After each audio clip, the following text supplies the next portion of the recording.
बिस्मिल्लाहिर्रहमानिर्रहीम, अस्सलाम वालेकुम। प्रोग्राम सच बोलो के साथ मैं हूं साकिब सलीम कुरैशी। आज के प्रोग्राम में हम बात करेंगे वज़ीर-ए-आज़म पाकिस्तान इमरान खान के दौरे चीन के हवाले से कि दौरे चीन में पाकिस्तान ने क्या खोया क्या पाया। वज़ीर-ए-आज़म पाकिस्तान इमरान खान पर मुसलसल हम देख रहे हैं कि अपोजिशन जमातों की जानिब से पाकिस्तान में इस दौरे पर शदीद तनकीद की जा रही है। दूसरी जानिब फरवरी का महीना आ पहुँचा है और इस महीने में पाकिस्तान पीपल्स पार्टी ने गोया के ऐलान किया था कि वो धरना देंगे, मार्च करेंगे, और मार्च में मौलाना फजलुर रहमान ने PDM की जानिब से मार्च का ऐलान किया हुआ है। अब धरना फरवरी में होगा या फिर मार्च में होगा, ये सारी बातें भी अब दम तोड़ती हुई जा रही हैं, क्योंकि हुकूमत को टफ टाइम देने के वादे और दावे अपनी जगह मौजूद हैं। गुज़िश्ता हफ्ते हमने देखा कि जिस तरह पाकिस्तान पीपल्स पार्टी और पाकिस्तान मुस्लिम लीग नून के दरमियान बड़ी एक अहम बैठक हुई और उस बैठक में शहबाज शरीफ साहब, मरीम नवाज, आसिफ अली जरदारी साहब, बिलावल भुट्टो जरदारी साहब ने शहबाज शरीफ साहब का रुख किया, मुलाकात हुई, बैठक हुई और बड़ा पुरतकबाक इस्तकबाल हमने देखा कि दोनों जानिब से किया गया। एक दूसरे पर इल्ज़ामात लगाने वाले, सड़कों पे खींचने वाले शहबाज शरीफ के वो दावे कहाँ गए? इन सब में PDM की जानिब से एक बार फिर अपोजिशन मुत्तहिद होती हुई नजर आ रही है और हुकूमत को टफ टाइम देने की बातें की जा रही हैं। एक तरफ वज़ीर-ए-आज़म पाकिस्तान इमरान खान के लिए अदम एतमाद की तहरीक के एक बार फिर दावे किए जा रहे हैं। दूसरी जानिब जो जलसे और धरने अपोजिशन का इत्तेहाद है उसे मजबूत करने की कोशिश बहुत तेजी से आगे बढ़ती जा रही है। यकीनी तौर पर हुकूमत के लिए एक मुश्किल वक्त आना लग सकता है, लेकिन हुकूमत इस बारे में पुरउम्मीद और पुरमुतमईन हमें नजर आ रही है। क्या हकीकत है और किस तरह इन तमाम तर मामला से निपटा जा सकता है?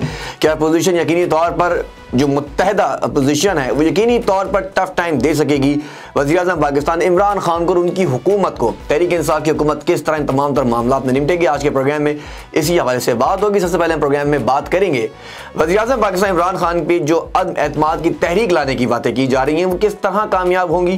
क्या PDM से हुकूमत को खतरा है? इन सब पर बात करने के लिए मेरे साथ मौजूद हैं वज़ीर मुमलिकत बराए इंफॉर्मेशन फ़ारूक हबीब साहब। फ़ारूक साहब फरमाइएगा, क्या देख रहे हैं? क्या हुकूमत पाकिस्तान इस वक्त किसी मुश्किलात का शिकार है? क्या हुकूमत को कोई टफ टाइम मिलेगा? क्योंकि एक बार फिर हम देख रहे हैं कि अपोजिशन का जो ग्रैंड अलायंस है वो जुड़ता जा रहा है। आप तहरीक इंसाफ के दरीना साथी हैं और यकीनी तौर पर हम देख रहे हैं कि आप बहुत ज़्यादा जो मालूमात है उससे भी इन रहते हैं, खबरें आपके पास एक्टिव होती हैं। तो क्या कहिएगा, क्या किसी तरह हुकूमत पाकिस्तान को किसी किस्म की कोई परेशानी लाक हो सकती है? क्योंकि PDM बहुत तेजी से आगे बढ़ती जा रही है। तो देखिए, हुकूमत के लिए किसी किस्म का खतरा नहीं है। ठीक है, जब मुलाकातें करते हैं तो मुलाकातें इनके लिए खतरा होती है। बुनियादी तौर के ऊपर देखें, कभी एक दूसरे को सिलेक्टेड कहते हैं, कभी आर पार करते हैं, फिर सवार होना शुरू हो जाते हैं। बुनियादी तौर के ऊपर इशू क्या है कि अपोजिशन एक दूसरे को गिराने में लगी हुई है। आज हम उम्मीद कर रहे थे कि शहबाज जी का पेट फाड़ के सारी दौलत बाहर निकाल लेंगे, लेकिन वो नहीं निकाल सके, उसमें नाकाम हुए। लेकिन जो असल मामला है करप्शन का। दोनों के ऊपर केसेस हैं। जब केसेस हैं, लूटमार की हुई है, वो चीज इनको हमेशा जो इंसाफ का अमल है उसके खिलाफ जो है ये इकट्ठे होते हैं, इनकी मुलाकातें होती हैं और इनके रास्ते की जो रुकावट है वो इमरान खान है, वज़ीर-ए-आज़म इमरान खान है। तो डे वन से हमारी हुकूमत के खिलाफ ये साजिशें जो है वो करते आए हैं। तो साजिशों में हमेशा जो है वो इनको नाकामी होती रही है, इनको जो है वो शर्मिंदगी उठाना पड़ती रही है। आइंदा भी यही होगा। इनकी किसी किस्म की कोई साजिश किसी सूरत की जो है वो कामयाब नहीं होगी। अब आप ये देखें कि लास्ट टाइम जरदारी ने ये शर्त रखी थी कि नवाज शरीफ वापस आ जाए, हम इस्तीफे दे देंगे, फिर उसके ऊपर शोकाज भी दे दिया।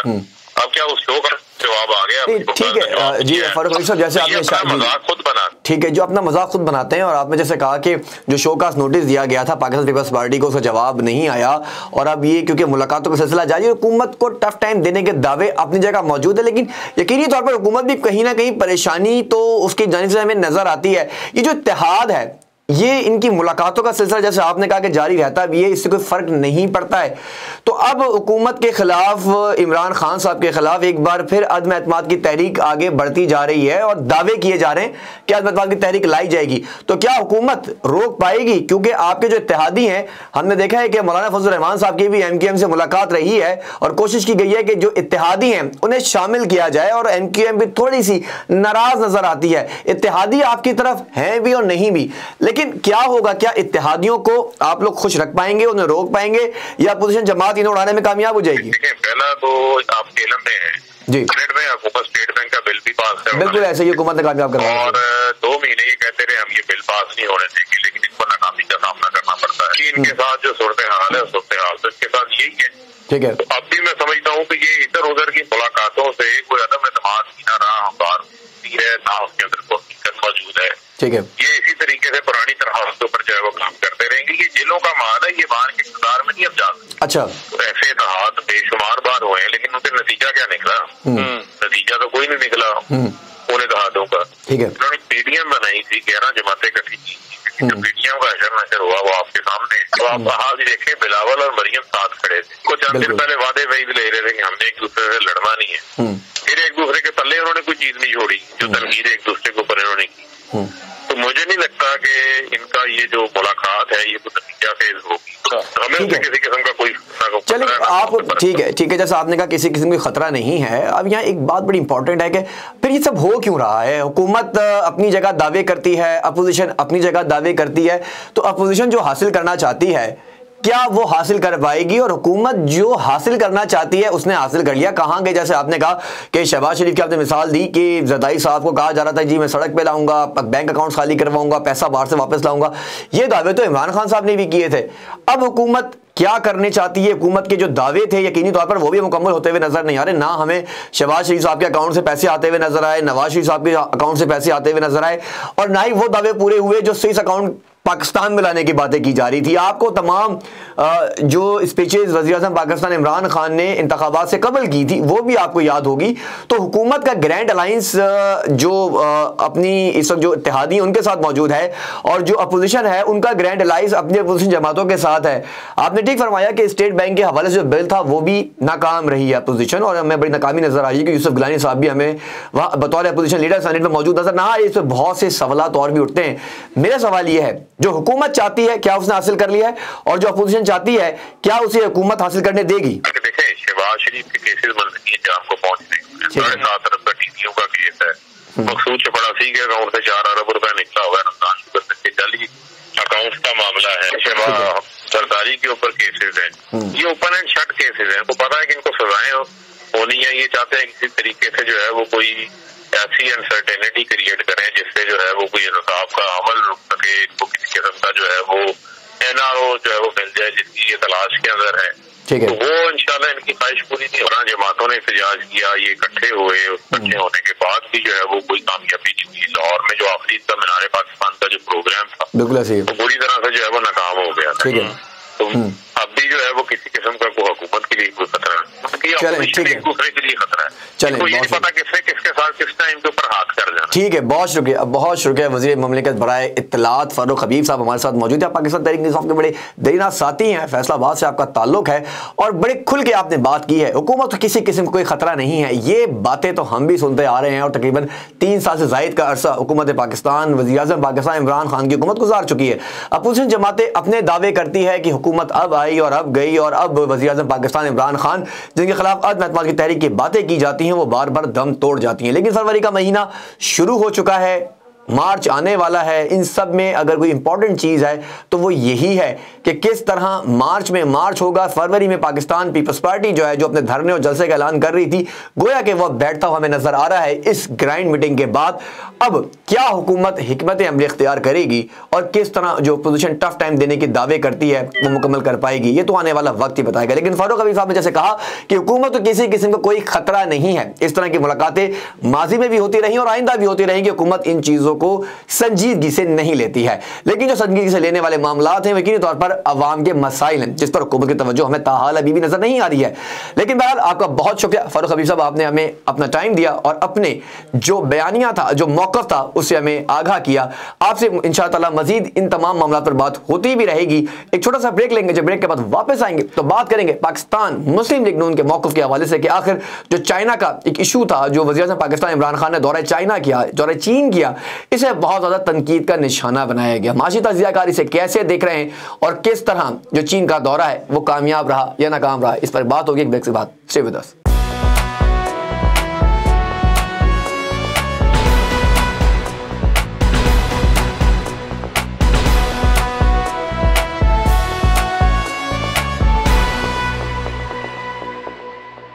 Welcome back. ब्रेक से पहले हम बात कर रहे थे स्टेट मिनिस्टर इंफॉर्मेशन जनाब फारूक हबीब साहब से, और आपने पाकिस्तान तहरीक इंसाफ का मौक़िफ़ पेश किया।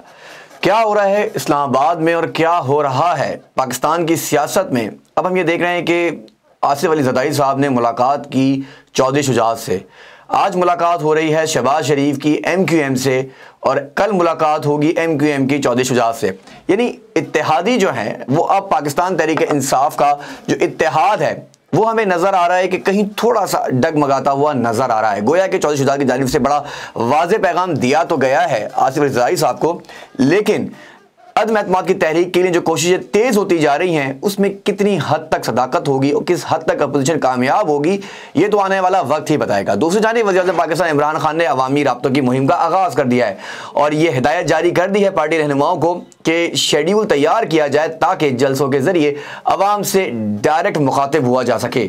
अब क्योंकि आज कराची बड़ा अहम घर बना हुआ है सियासी बुनियादों की वजह से भी, क्योंकि आज शहबाज शरीफ साहब ने कराची में मुलाकात करनी है MQM से और MQM क्या मौक़िफ़ इख्तियार करेगी, क्योंकि ऑलरेडी हमने देखा कि सुप्रीम कोर्ट की जानिब से आने वाले अहकामात के बाद जब बल्दियाती इलेक्शन के लिए सुप्रीम कोर्ट ने वाज़ेह अहकामात जारी किए हैं तो MQM की पोजीशन बरतरी की तरफ ज़्यादा आगे बढ़ गई, क्योंकि शुरू का मौक़िफ़ ये रहा है कि जो इंतज़ामी उमूर है वो बल्दियाती निज़ाम के थ्रू आगे बढ़ना चाहिए। दूसरी जानिब MQM जो शुरू हुई से पहले दिन से ही तहरीक इंसाफ की कहीं ना कहीं थोड़ी सी उसमें हमें नज़र आती है कि तनाव पैदा हुआ है और तनाव की बुनियादी वजह यही है कि एक तरफ हल्का बंदियों की बात की जाती रही है, दूसरी जानिब कराची के जो एक बड़े पैकेज की बात की गई थी वो ताहाल अब तक जारी नहीं किया गया है। इसमें MQM क्या स्टैंड लेती है, क्या वो आसिफ अली जरदारी या शहबाज शरीफ साहब के साथ बैठेगी और क्या वो इत्तेहादी जो तहरीक इंसाफ की हुकूमत में रहे हैं क्या वो आज अलग हो जाएंगे। इन सब पर बात करने के लिए मेरे साथ टेलीफोन में मौजूद हैं कराची के मेयर और MQM के सीनियर रहनुमा, MQM पाकिस्तान के सीनियर रहनुमा वसीम मुख्तार साहब। वसीम साहब बहुत शुक्रिया आपका। वैसा फरमाइएगा, क्या कहिएगा कि मुलाकातों का सिलसिला शुरू हो चुका है और तहरीक इंसाफ के इत्तेहादी आप रहे हैं और आपकी हुकूमत, हर हुकूमत की अगर मैं बात करूं तो आप लोग हर जमात के इत्तेहादी रहे, हर हुकूमत के इत्तेहादी रहे, लेकिन कहीं ना कहीं किसी जगह के ऊपर आप लोग हुकूमत से फिर अलहदा हो जाते हैं। आखिर ये माजरा है क्या? देखिए, मुतमईन तो हम माजी की भी जितनी कोलिशनों में रहे हैं किसी से भी नहीं रहे, क्या वो PMLN हो या पीपल्स पार्टी, कोशिश की है हमेशा जमहूरियत को मजबूत करने के लिए। आज भी उसी कोशिश में है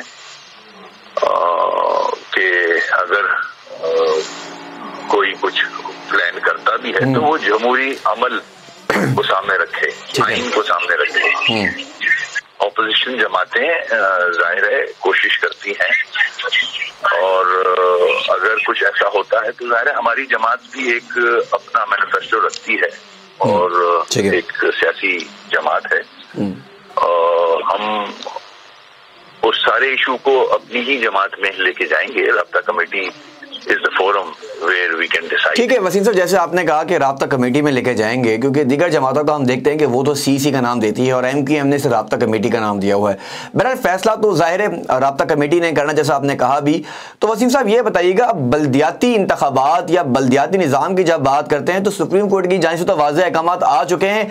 अब ऐसे में आपका स्टांस तो मजबूत हुआ जाता है क्या शहबाज शरीफ से होने वाली मुलाकात में ये जो बल्दियाती निज़ाम है इसकी बरतरी और इसको तरजीह देने की बुनियादों पर कोई बात की जा सकेगी, कोई मुआहदे की तरफ आगे बढ़ेंगे, क्या कहिएगा? हम पे भी है प्रेशर अवाम का, हमारे पार्टी वर्कर्स का। महंगाई बहुत ज्यादा हो चुकी है पूरे मुल्क में, ठीक है, गरीब आदमी का बसर मुश्किल हो गया है, वो प्रेशर बिल्कुल है। आप देख रहे हैं गैस, पेट्रोल, ये सारे इश्यूज तो जाहिर है पूरा पाकिस्तान ही फेस कर रहा है, ठीक है। हमारा जिनसे भी इंटरेक्शन हुआ है इस इशू पे बात नहीं हुई है। कल देखते हैं कि जो मुलाकातें हैं उसमें क्या चीजें सामने आती हैं। हम तो अपना वही मौक़िफ़ रखेंगे कि सुप्रीम कोर्ट का जो एक ऑर्डर आया है बल्दियाती निज़ाम को मजबूत करने के लिए, ठीक है, उस पे आगे बढ़ा जाए और पूरे मुल्क में बल्दियाती निज़ाम मजबूत होना चाहिए। ठीक है, आपने बड़ी ज़बरदस्त बात की कि क्योंकि आला अदलिया का हुक्म भी अब तो आ चुका है और MQM ने बड़ी कोशिश की है हर लम्हे के ऊपर कि इन तमाम चीज़ों को कंट्रोल किया जा सके। गोया कि मुलाकातों का सिलसिला शुरू हो चुका है और आपके ज़ाहिर इल्म में ये बात है कि जरदारी साहब ने गुज़िश्ता रोज़ मुलाकात की चौधरी शुजात हुसैन साहब से। आज आपकी मुलाकात हो रही है, MQM की मुलाकात हो रही है शहबाज शरीफ साहब से। शहबाज शरीफ साहब आज मेहमान होंगे 9-0 का, जिसे बड़ा एक ज़माने में बड़ा नाम दिया गया, फिर ख़त्म किया गया, आज एक बार फिर सियासी गर्मियों का महवर बना दिया गया इसको। तो क्या बुनियादी वजह है, क्या शहबाज शरीफ से होने वाली मुलाकात में MQM कोई अहम स्टांस लेगी, क्या फैसला कर चुकी है या फैसला करेगी भी कि उसने अदम एतमाद की तहरीक में हिस्सा लेना है या नहीं लेना है, क्योंकि आपकी सीटें बहुत ज्यादा मायने रखती हैं इस वक्त तहरीक इंसाफ के लिए, क्या कहिएगा? बिल्कुल, मेरी तो ख्वाहिश भी है और अवाम की भी ख्वाहिश ये है, सारी सियासी जमातों की ख्वाहिश ये है, पाकिस्तान के बिजनेसमैन और ट्रेडर की ख्वाहिश ये है कि ये निज़ाम मजबूत होना चाहिए। ये निज़ाम मजबूत हुआ तो मैं समझता हूँ जमहूरियत भी मजबूत होगी, इकोनॉमी भी मजबूत होगी इस मुल्क की। आजाद हैं अपने फैसलों में, और अगर ऐसी कोई चीज सामने आती है तो राब्ता कमेटी डिसाइड। चलें, बहुत शुक्रिया वसीम साहब, मेयर कराची MQM इस वक्त हमारे साथ टेलीफोन पर राब्ते में थे। और जैसे वसीम साहब ने कहा कि क्योंकि आपकी मसरूफियात भी हैं और आज बड़ी अहम मामला जारी हैं इस वक्त कराची में, जहां आपकी मुलाकातों का सिलसिला होना है। पाकिस्तान मुस्लिम लीग नून के जो कायदीन हैं, जो रहनुमा हैं, वो इस वक्त पहुंचे हैं कराची और जहां आपकी मुलाकात होगी। इस मुलाकात के बाद जैसे वसीम साहब ने कहा कि ये तो बाद अज़ा बताया जाएगा कि क्या फैसले किए जाते हैं, क्योंकि फैसले राब्ता कमेटी ने ही करने हैं। MQM पाकिस्तान जो पहले दिन से हमें नजर आई कि बार जब हम MQM की सिर्फ बात करते हैं तो मुख्तलिफ अदवार में मुख्तलिफ हुकूमतों का इत्तेहादी रहे हैं, लेकिन जब कभी जरूरत पड़ती है तो MQM कहीं ना कहीं मफादात के खातिर अपनी हुकूमत में रहते हुए या इत्तेहादी की हुकूमत में रहते हुए अपने स्टांस को कैच करवाने की कोशिश करती है। इस बार यह फार्मूला कितना कामयाब होगा और कितनी नाकामी होगी इन इत्तेहादियों को, ये तो आने वाला वक्त ही बताएगा, क्योंकि सूरत हाल थोड़ी सी मुख्तलिफ होती हुई नजर आ रही है। क्योंकि जरदारी साहब ने वाज़ेह तौर पर दो टोक पैगाम दिया और हमने देखा है कि जिस तरह फारूक हबीब साहब भी कह रहे थे कि कल के जो दुश्मन थे, जो कभी सड़कों पर घसीटने की बात किया करते थे, आज एक दस्तरखान पर बैठकर खाना खा रहे हैं। शायद सियासत का महवर भी यही है कि दोस्त दोस्त होता है, दुश्मन दुश्मन होता है, लेकिन जब सियासत की बात की जाती है तो दुश्मन और दोस्त दोनों एक हो जाते हैं। प्रोग्राम को मज़ीद थोड़ा सा आगे बढ़ाएंगे और बात करेंगे इस वक्त वज़ीर-ए-आज़म पाकिस्तान इमरान खान के हालिया दौरे चीन के हवाले से कि चीन के दौरे में वज़ीर-ए-आज़म पाकिस्तान ने क्या कामयाबियां हासिल की हैं, पाकिस्तान ने कौन से अहम मुआहदे हासिल किए हैं और किस नज़र से इस दौरे को देखा जा रहा है। गोया कि अपोजिशन जमातें बहुत ज़्यादा तनकीद कर रही हैं और तनकीद इसलिए की जा रही है क्योंकि ये पहला दौरा था वज़ीर-ए-आज़म पाकिस्तान इमरान खान का जिसमें बहुत ज़्यादा हिकमत अमली का मुजाहिरा किया गया है। दूसरी जानिब रवा माह दो अहम दौरे मुतवक्के हैं और दावत आपको आ चुकी है कि एक जानिब आपको रूस से दावत दी गई है और आप रूस का दौरा कर रहे हैं और वज़ीर-ए-आज़म पाकिस्तान रवा माह के इख्तिताम पर एक बार फिर चाइना का दोबारा दौरा करेंगे। इन दौरों के अहम मामलात नुकात क्या हैं, हुकूमत को क्या हासिल होगा और हुकूमत क्या हासिल करने जा रही है। साथ हम थोड़ी सी बात करेंगे कश्मीर के हवाले से भी कि कश्मीर का एक और दिन आज़ादी हक रायदही जिसे हम नारा लगाते हैं वो गुजर गया। 370 और 35A आर्टिकल के खात्मा जो भारत ने जम्मू मकबूजा जम्मू कश्मीर पर जो काबिज हुआ है उसने वहां पे रियासती दहशतगर्दी जारी की हुई है। इन तमाम मुसलमान कश्मीरियों को यकीनी तौर पर हक कब हासिल होगा, क्योंकि अब रियासत में जिस तरह वहां पे दहशतगर्दी जारी है, जारी डोमिसाइल बना के जायदादें खरीदने की बातें की जा रही हैं, मासूम कश्मीरियों को तंग किया जा रहा है, ऐसे में दुनिया भी खामोश है। इन सब पर बात करने के लिए मेरे साथ मौजूद हैं सीनियर तजियाकार इम्तियाज गुल साहब। गुल साहब बहुत शुक्रिया आपका। फरमाइएगा, कश्मीर का एक और दिन तो चला गया, पाकिस्तान में हमने देखा है कि जिस तरह मुख्तलिफ तौर पर सिक्योरिटी के पॉइंट ऑफ व्यू से मीटिंग होती रहती हैं और रवां साल हमने देखा भी है कि नेशनल सिक्योरिटी काउंसिल की भी बड़ी मीटिंग हुई है, बड़े अहम नुकात पर बात की गई। गोया के 3 अहम नुकात कश्मीर के हवाले से भी डिस्कस किए गए, ज़ेर बहस आए। इन सब में अखलाकियात की अगर बात की जाए तो वो सबसे ज़्यादा इंपॉर्टेंट है। कश्मीर की जो अखलाकियात हैं जिनकी धज्जियाँ उड़ाई गई हैं उस पर क्या कहिएगा? क्या हम सिर्फ कश्मीर की जो यकजहती की बात करते हैं सिर्फ बाजू में काली पट्टियाँ बांधने से मुकम्मल हो जाएंगी या आलमी जमातें भी कोई किरदार अदा करेंगी? देखिए, जिस मुल्क में मुआशी और इक़्तिसादी तौर पर खुद शदीद नौयत के मसाइल हों और जो मुल्क बैनुल-अक़वामी तौर पर महज इस वजह से एक लिहाज से ख़ास तौर पर मगरबी दुनिया में तन्हा खुद को महसूस करता हो कि माजी का उसका किरदार अच्छा नहीं है और भारत ने बड़ी कामयाबी के साथ एक बड़े सिस्टमैटिक अंदाज में उस मुल्क को दहशतगर्दों की पुष्पनाई करने वाला मुल्क मशहूर किया है, राइटली और रॉन्गली। उसके लिए कश्मीर जैसे मामले में ऑप्शन बहुत महदूद होती हैं और फिर 5 अगस्त 2019 के बाद वो ऑप्शंस तकरीबन खत्म हो गई हैं। किसी एक मुल्क ने मोदी से मुतालबा नहीं किया कि आप कश्मीर का खुसूसी हैसियत जो थी आर्टिकल 370 के तहत वो क्यों खत्म की और उसको रिवर्स करें। तो अगर वो रिवर्स करने का नहीं कह रहे तो इसका मतलब है कि उनके अपने इक़्तिसादी मफादात हैं, उनके पॉलिटिकल मफादात हैं, भारत के साथ जुड़े हुए हैं, उसके मुकाबले में पाकिस्तान की सच कोई हैसियत नहीं है। लिहाजा बस पाकिस्तान अल्लाह अल्लाह करे, उनका कश्मीरियों की हिमायत का इरादा करे। गुल साहब बताइए कि जैसे आपने कहा कि भारत ने जिस तरह हट धर्मी भी लगाई हुई है और पाकिस्तान को बार बार उसने कोशिश की कि किसी तरह उसकी जो शैतानी अनासर हैं उसे पूरा किया जा सके, लेकिन पाकिस्तान ने हमेशा उसको दुनिया के सामने जिस तरह मफलूज किया है वो भी हम देख रहे हैं। तो दुनिया क्यों खामोश है, आलमी कवानीन क्यों खामोश है, भारत के खिलाफ कोई कार्रवाई क्यों नहीं हो पा रही? माजी में भी हमने देखा है कि बड़ी बड़ी जो ताकतें थी उनके खिलाफ कानूनी कार्रवाइयां अमल में लाई गई है। यहाँ तो 370-35A का यकीनी तौर पर जो खात्मा है ये तो खुली दहशतगर्दी है, इस पर फिर आलमी कवानीन खामोश क्यों है? ये सिर्फ उन मुल्कों को कटारे में लाया गया जिनकी कोई हैसियत नहीं थी। ठीक है। लेकिन भारत को अगर कोई ये समझता है कि कोई कटारे में लाएगा, ठीक है, उस हवाले से काफी एहतजाज हुआ है, मजम्मतें हुई हैं वहां पे हुकूक इंसानी की खिलाफ वर्जियों की, जो जुल्म का बाजार उन्होंने वहां गर्म कर रखा है। लेकिन ये मुख्तलिफ चीज है उससे कि भारत ने अपना कब्जा उस पर मजीद सख्त कर दिया है, उसको यूनियन का हिस्सा बना के, और अमलन तमाम जो बड़ी बैन अवी बरादरी है उसकी बिलवासा तौर पे हिमायत कर दी है। लिहाजा उससे निकलना कुछ नहीं है, क्योंकि इसका ताल्लुक जियो पोलिटिकल हालात से है, और जियो पोलिटिकल हालात में भारत और अमेरिका बिल्कुल इस वक्त यकजाएं पार्टनर्स बन गए हैं। उस पार्टनरशिप का एक सबसे बड़ा नुकसान कश्मीरियों को होगा, और वो ये है कि उनके ऊपर भारत जिस अंदाज में तसल्लुत कायम रखना चाहता है वो जारी रहेगा। ठीक है, वो जारी रहेगा। गुल साहब एक आखिरी सवाल मैं आपसे करना चाहूंगा, क्योंकि कश्मीर की हमने बात की और भारत की हटदर्मी तो हर तरफ से जारी है। हम बार देख रहे हैं कि जिस तरह कश्मीरियों को कैद किया है, सलासल पाबंद में रखा गया है, पाबंद सलासल में रखा हुआ है, दुनिया खामोश है। गोया कि वज़ीर-ए-आज़म इमरान खान ने हर फोरम पे कश्मीर की आवाज़ उठाई और कश्मीर का सफ़ीर बनने के जो उन्होंने यकीनी तौर पर जो बातें किए थे, जो वादे किए थे, वो उन्होंने पूरे किए और आज तक कश्मीर की आवाज़ हर फोरम पे उठाई जाती है। और हमने देखा है कि दौरे चीन में भी कश्मीर की बात की गई और कश्मीर के एजेंडे को फ्रंट पे रखा गया, जहां चाइना ने पाकिस्तान को एक बार फिर यकीन दहानी करवाई है कि हर फोरम पे कश्मीर के हवाले से पाकिस्तान का साथ दिया जाएगा और पाकिस्तान की हिमायत चीन जारी रखेगा। इस मौके पर पाकिस्तान ने भी चीन और अमेरिका के दरमियान होने वाले जो एक सर्द ताल्लुकात हैं उसकी भी पेशकश की है मुज़ाकरात के लिए कि वो कोई किरदार अदा कर सकते हैं। गोया कि ये और बात है कि चीन इसे एक्सेप्ट करता है नहीं करता है, क्या इसके मामलात होंगे ये तो आने वाला वक्त ही बताएगा। इस वक्त दौरे चीन की वज़ीर-ए-आज़म पर बड़ी तनकीद भी की जा रही है और सराहा भी कहीं जा रहा है इसको। आप किस तरह देख रहे हैं दौरे चीन को? देखिए, 2015 से अब तक कुछ 27-28 अरब डॉलर सरमाकारी हुई है पाकिस्तान में, चीन ने की है। जी।